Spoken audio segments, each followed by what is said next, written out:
cameras could be hidden anywhere. He had to act fast. If he left the money in place, it could be gone any second, and as a repeat offender, he'd go down for a damn sight longer than last time. No one would believe a word he said.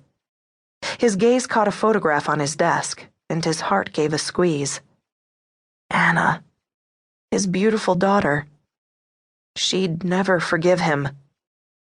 What could he do? And, with a flash of insight, he knew. He knew exactly what to do. Shut down the organization and expose them for the frauds they were. He pulled up directions to the nearest FBI field office and printed them out. He checked the time on his monitor and feigned a yawn.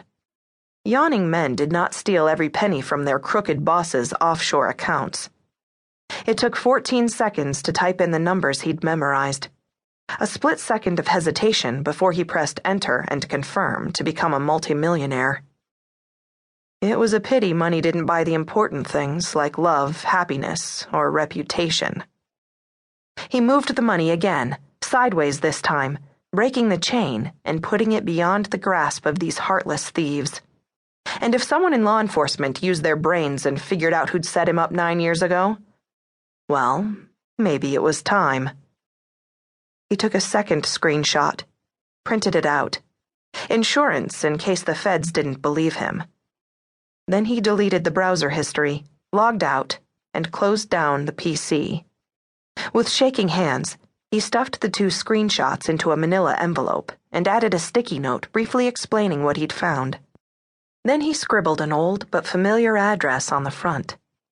Dug out his wallet and rifled through the pockets until he found a couple of stamps. He couldn't take anything with him other than what he normally carried, but he surreptitiously slipped the photograph of Anna into his jacket pocket. Then he sauntered out as if he didn't have a care in the world. He was just another exhausted drone, going home after a long week in the office. "Good night, Rosalita," he called as he pressed the call button for the elevator. "Have a great weekend." Enjoy it, because you're probably about to be out of a job. Inwardly, he winced. But this wasn't his fault. He was catching bad guys, and it felt great to be in the driver's seat for a change. He tapped his foot, waited for the doors to open. Then he got in and concentrated on the burnished metal of the steel wall. There was a vague hint of his reflection. Blurry, indistinct. He scratched his scalp. Balding. Life hadn't quite gone as planned.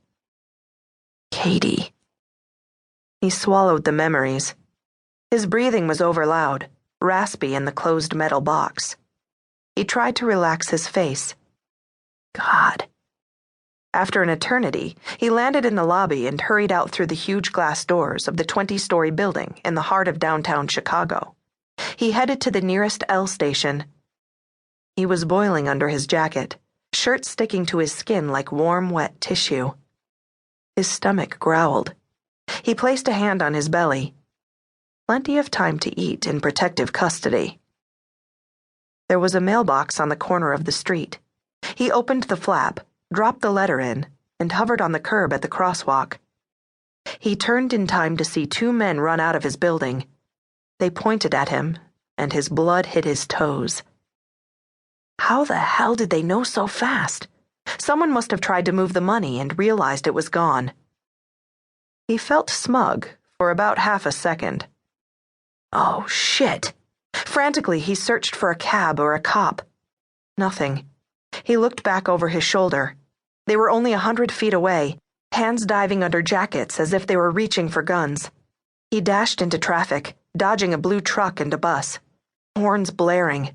Across another lane and brakes squealed. Shouts. The awful crunch of metal on glass as someone got rear-ended. Sorry. He scrambled in his pockets for his Metro pass and ran into the Clark Lake station.